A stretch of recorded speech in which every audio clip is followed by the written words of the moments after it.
Francisco, and I have a confession to make. I'm a recovering hypochondriac. Like so many of us, I have a family history of diabetes, heart disease, and cancer. My dad had his first heart bypass at 49, his second at age 50. My grandpa died young from diabetes complications, and both my other grandpa and grandma died of cancer. I was always paranoid that I would also get one of these diseases. Like any good hypochondriac, WebMD Symptoms Checker was essentially my browser's homepage. Even in my teens, I took Metamucil every day and a daily aspirin. I read all the latest self-diagnosis books. I ate every multivitamin I could get my hands on, and I was obsessed with bodily functions. I followed all the large health organizations' recommendations for preventing disease.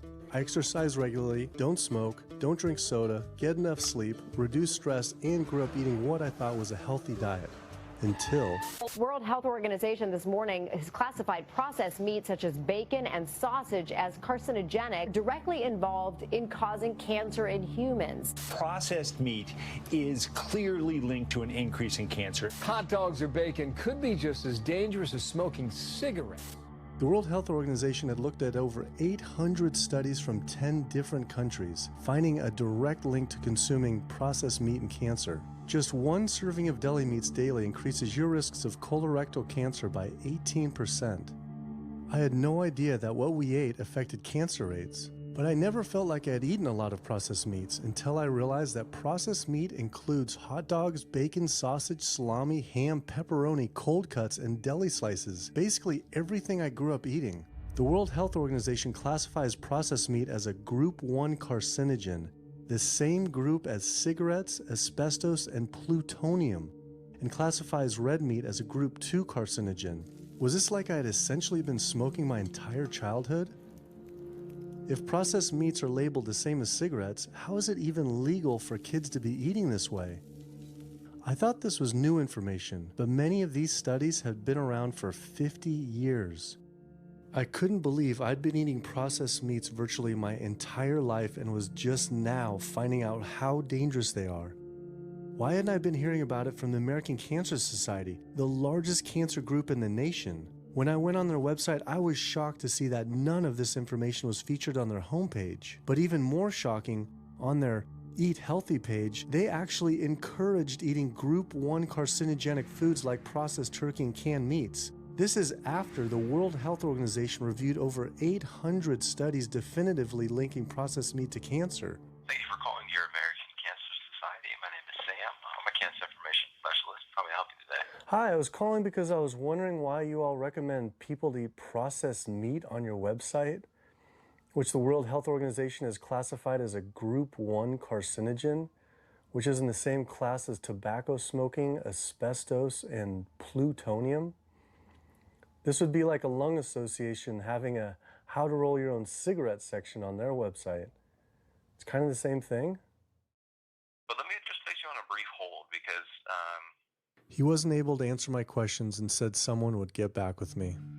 I had always been concerned about cancer because both my grandma and grandpa died of cancer. I wondered if things would have been different had they known the link between diet and this terrible disease. In the US, 1 out of every 4 deaths is from cancer. Oh, sweet. American Cancer Society rep confirmed an interview this week. So we just went in for the interview with the American Cancer Society rep, and the security guard said there's no interview scheduled. So I went into my phone, and it turns out last night, after I told her that the interview is going to be about the correlation between diet and cancer, she said she could no longer do the interview. After repeated emails asking why she was declining my interview to simply talk about diet and cancer, she stopped responding altogether. Why would an American Cancer Society rep not want to talk about this? I was, however, able to connect with a growing movement of doctors who are willing to talk about the link between the standard American diet and disease. And it goes beyond just cancer. I took my old trusty van, Super Blue, once again out on the road. 2/3 of adults are now overweight or obese, and we have an epidemic cascade of debilitating disease that's overcoming the country. There's no way we can sustain the current style of care with the epidemic that we're creating with our diet and lifestyle choices. The diabetes, the arthritis, the heart disease, the dementia, the obesity, the cancers are affecting about 70% of deaths. All the data is that those 70% of deaths and morbidity are largely lifestyle related and preventable. Most kids by age 10 in the U.S. already have fatty streaks in their arteries, the first stage of atherosclerosis leading to heart attacks, strokes. Here in American medicine, we operate from the disease model. We are in the business of treating sick people. We are not in the business of trying to prevent people from becoming sick. When you look at chronic disease risk, all the things that we walk around worrying about, actually dietary choices trump smoking when it comes to those risks. If I could deliver one message to the researchers who are looking for the cause of diabetes and the cause of clogged arteries and the cause of high blood pressure and the cause of obesity, I would tell them the answer's in 3 words. It's the food. It's what Americans are eating. Today, with 2/3 of Americans being overweight, clearly there's a food issue.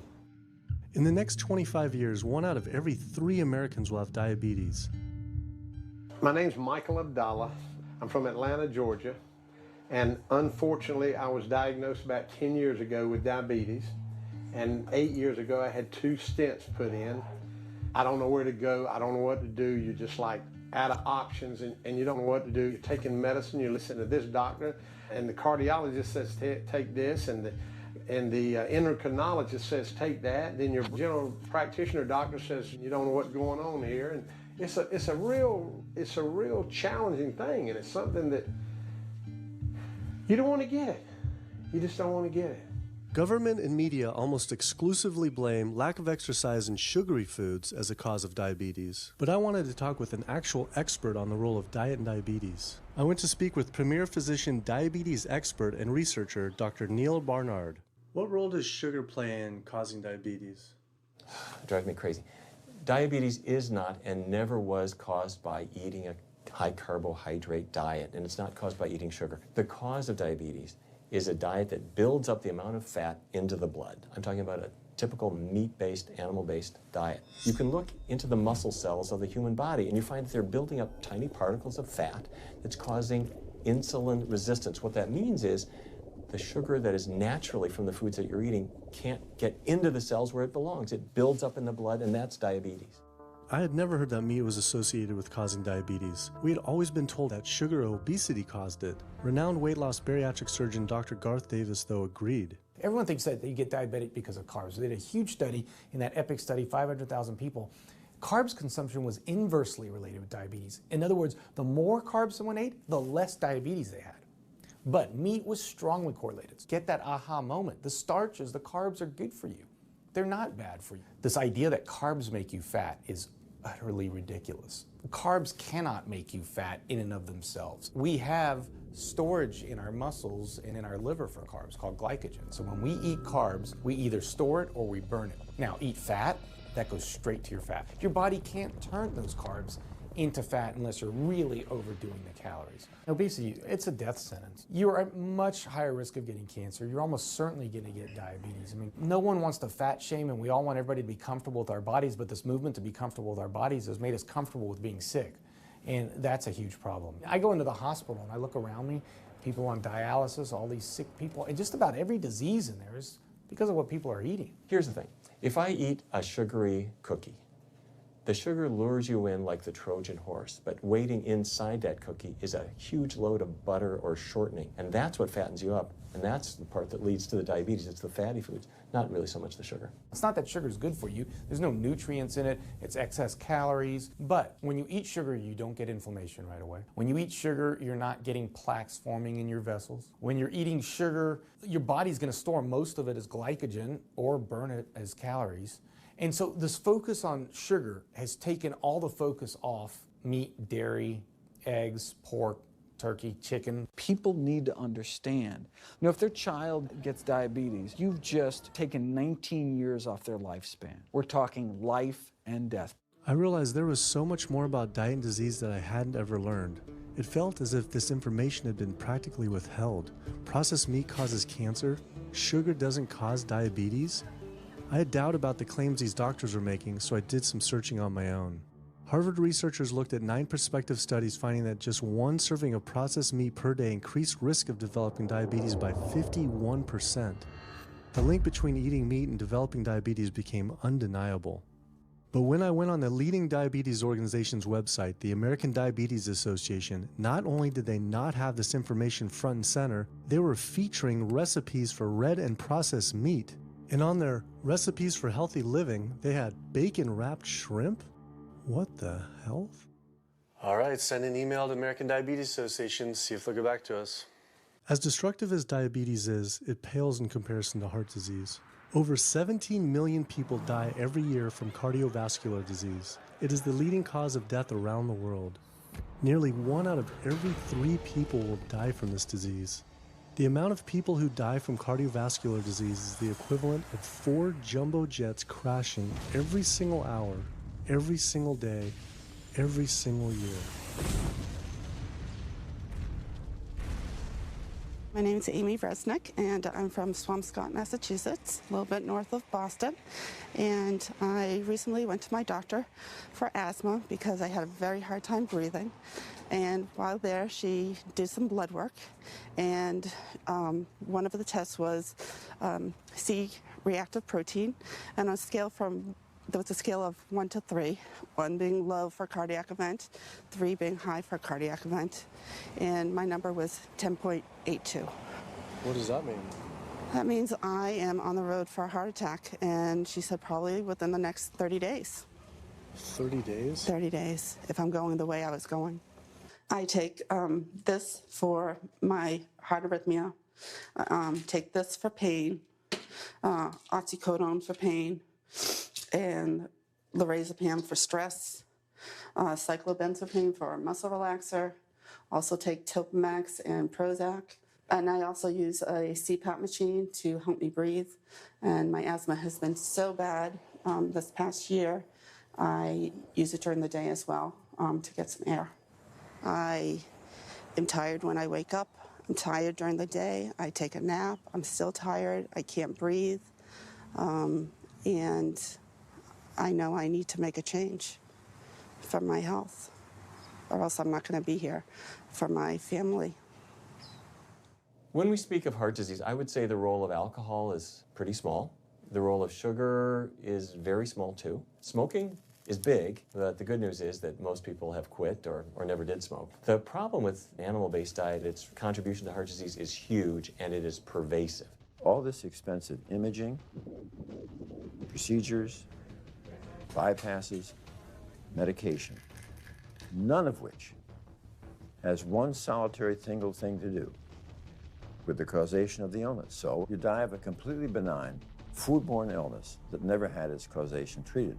When we eat these kind of dead meat bacteria toxins, within minutes, you get this burst of inflammation within your system such that you basically paralyze your arteries. You get this stiffening of the arteries, their inability to relax normally in half. So it's not like decades down the road eating unhealthy, there'll be some damage. No, we're talking damage right then and there within minutes of it going into our mouth. Many people are given the diagnosis of Alzheimer's disease when it's not true Alzheimer's at all. The vast majority of people suffer dementia due to their tiny blood vessels in their brain clogging up and their nerve cells being shortchanged of oxygenated blood. And guess where that blood vessel dementia comes from? Those little tiny arteries are clogging up from that steady stream of fat, cholesterol, etc. It's really quite clear from the standpoint of cancer and the standpoint of cardiovascular disease that animal protein plays an enormous role.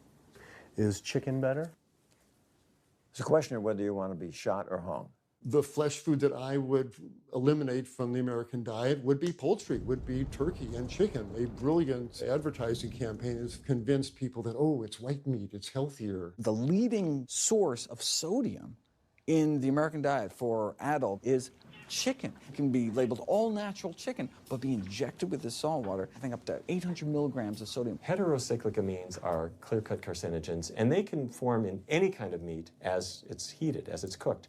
But by far the biggest source is chicken. We sent researchers into fast food and family restaurants. Not only were there carcinogens in every single restaurant, but we found them in every single chicken sample that we took. If somebody brings their family in and they're buying a bucket of chicken, nobody tells them that there are carcinogens. If you're selling carcinogens to people, you've got to warn them that they're in there. But the American Cancer Society encourages people to switch from red and processed meat to chicken. Why would the American Cancer Society tell people to switch from eating one carcinogenic food to another when a Harvard University study showed that men with prostate cancer who eat large amounts of chicken increase their risk of the disease progressing 4 times? The #1 dietary source in America of cholesterol is chicken because of the volume of chicken. You know, chicken's become grilled chicken and organic chicken. It's machismo, but it has nearly as much cholesterol per gram as red beef. So just on sheer volume, it's the #1 source. Yeah, eggs being close behind. I never really thought about eggs much. I just thought of them as a standard part of a healthy diet. But then I found a study suggesting that eating just 1 egg a day can be as bad as smoking 5 cigarettes per day for life expectancy. The yolk of a hen's egg is the most concentrated glom of saturated fat and cholesterol. It is made to run a baby chicken for 21 days with no outside energy. It is pure fat and cholesterol. And when we put that into our bloodstream, it coats our red blood cells. Our blood gets thicker and more viscous. It changes our hormone levels. It raises our cholesterol levels. There's nothing healthy about eating the yolk of the egg. But I thought cholesterol and saturated fat wasn't an issue anymore. You know, these saturated fat studies that have come out trying to vindicate saturated fat, this is a campaign by the dairy industry, right? #1 source of saturated fat is dairy. It's not meat. 2008, the global dairy industry got together at a meeting and explicitly, read their agenda, was to neutralize the negative impact of milk fat by regulators and medical professionals, unquote. So what did? They funded studies. The main study that started the whole saturated fat media craze was funded by the National Dairy Council. The egg industry similarly funds studies that confuse consumers by making claims that eggs don't negatively affect heart function. That is, only when compared to eating a McDonald's sausage McMuffin? So what they're really saying is that eating eggs is just as bad as eating a McMuffin. When you eat foods like beef or steak or a processed meat, a hot dog, you're not just getting saturated fat. You're also getting other additional toxins that are in that food. There's heme iron, carcinogens, processing chemicals. This is all a lot more complicated than just looking at saturated fat. You know, the strategy is not on making their products any safer. The strategy is to just try to confuse the public, to introduce doubt. You know, there's a famous tobacco industry memo. It's called "Doubt is Our Product." That's all they had to do. They didn't have to convince Americans that smoking was healthy, right? They just had to introduce doubt. Then they would win. If there's just enough controversy, people kind of throw up their hands. I don't know what to eat. Confusion is their game. I really don't think people thought what they ate led to heart disease. They think, oh, it's genetic, my parents had it. And I don't think people really think that what they ate led to diabetes. I think, oh, my parents had it, I was going to get it. And certainly cancer, they don't think that way. People have bad lifestyles that they've inherited environmentally. They've been exposed to a certain way of eating and living that they've carried on into their adulthood, passed on to their children. That is why they go on to develop the same diseases that their parents and grandparents may have had before them. But it is not inevitable. Even if you have a genetic predisposition, doesn't mean it's going to necessarily manifest. And what determines whether it manifests or not may be those epigenetic variables, the things that you can control, the environmental factors, the dietary factors, the lifestyle factors. So we can actually change the expression of genes, tumor-suppressing genes, tumor-activating genes, by what we eat, what we put into our body. So, you know, even if you've been dealt a bad genetic deck, you can still reshuffle it with diet. I had always thought that I would develop heart disease at a young age because both my dad and grandpa had heart attacks. I was taught that they were genetic, but their heart attacks probably had less to do with genes and more to do with their diets high in meat. That's why when I went on the American Heart Association's Heart Healthy Recipes page, I could not believe they had an entire section on beef recipes. This was just like the American Cancer Society encouraging eating Group 1 carcinogens on their site.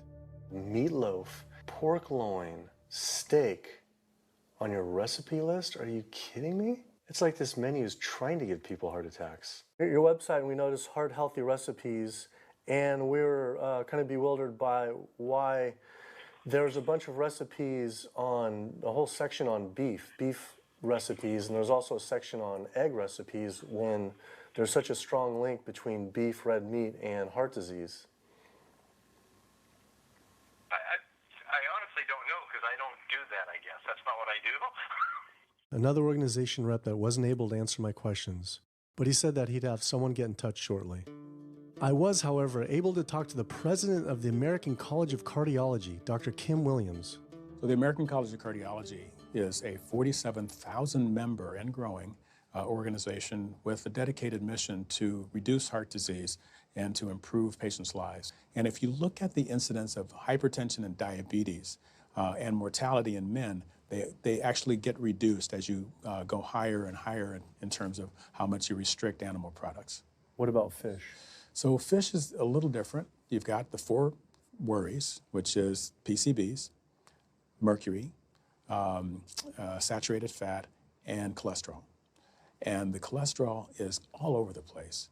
You can hit tuna in water, that'll be almost less than a glass of milk, to salmon or tilapia, which is higher than a pork chop. If you look objectively at fish, what you find is they've become essentially mercury sponges. And that's why in many parts of the country they warn you, don't have more than so many of these fish a week because it's getting too much mercury can kill you. Fish are eaten by bigger fish who are eaten by bigger fish, and these pesticides and herbicides bioaccumulate in the fish flesh. And these big fish, including the salmon, which people think is the healthiest fish, truth is the amount of pesticides and herbicides in the flesh of these fish are shocking, and they have estrogenic and cancer-promoting properties in them. They'll say, well, but don't sardines have less concentration of toxic waste product than other ones? Something being less toxic doesn't make it healthy. It just makes it less toxic. Farmed fish is by no means healthier. All the antibiotics that these animals have to be fed, similar to chickens and turkeys kept in confinement. These fish get infections. They get fungal infections. They get bacterial infections. You've got to feed them antifungals, antibiotics, and these substances accumulate in the fish flesh as well.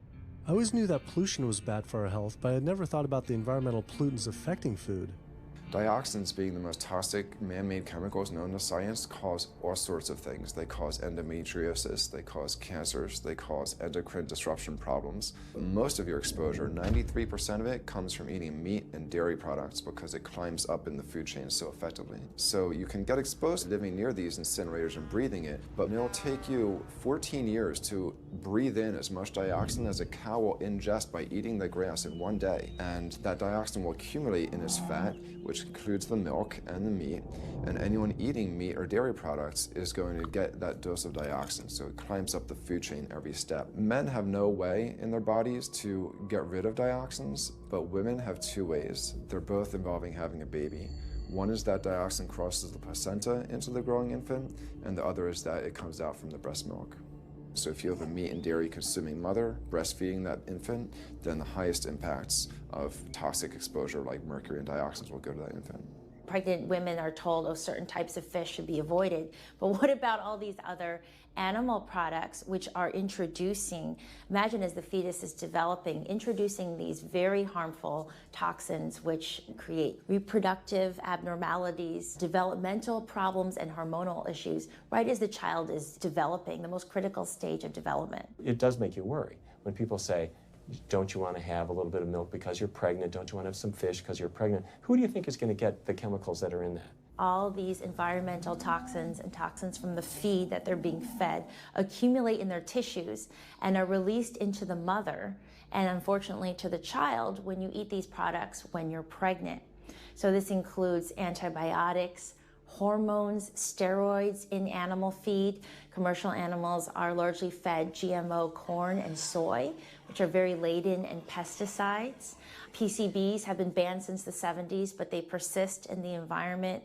Dioxins, all of these compounds can create hormonal, reproductive, developmental damage as well.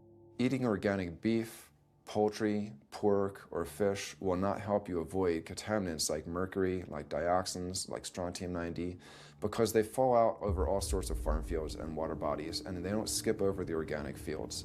And so really the contaminants are coming in regardless of how these animals are raised.